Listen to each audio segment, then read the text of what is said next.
కుర్రోడు మంచి రొమాంటిక్ గా ఉన్నాడు. ఊర్లో అందరూ ఏటేటో మాట్లాడుకుంటున్నారా? పరిస్థితులు మన చేతిలో ఉండవు నాన్న. ఇప్పుడు ఏటత్తవే? అందరు ఎలాగో మాట్లాడుకుంటారు కదా, అది నిజం చేసితే ఎలాగుంటదా అని. వేసుకోండి అమ్మా, వేసుకోండి. ఈ శివరాత్రి పండుగ నుండి రాజుగాడే మన తండ్రి. మీ అందరికి నా మీద ఇంత ప్రేమ ఉందని తెలియలేదు.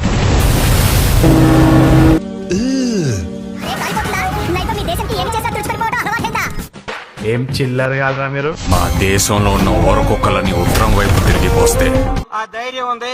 ఎవరికైనా ఎదురు తిరిగి నిలబడి సవాలు చేసే సత్తా ఉన్నవాడు. ప్రపంచ పటంలో పాకిస్తానే లేకుండా పోతే మాట్లాడరా, మాట్లాడరా, చెప్తా కొడుక మాట్లాడు. నోరు పడిపోయిందా నీ అబ్బా?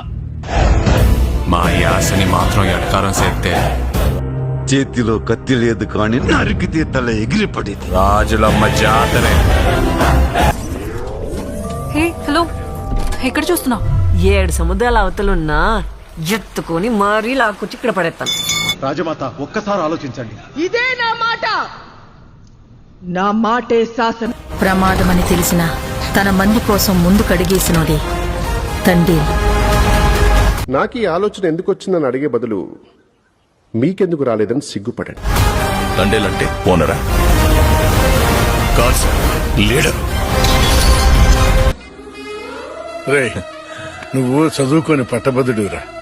రాజు, నీకు 7 నీళ్ళతో స్నానం చేయడం ఇష్టమా, లేకపోతే నాతో ఉండడం ఇష్టమా? నువ్వు నాకు 7 నీళ్ళతో స్నానం చేయించడం ఇంకా ఇష్టమే. అది ఉండాలి, దాంతో పాటు ఇది ఉండాలి.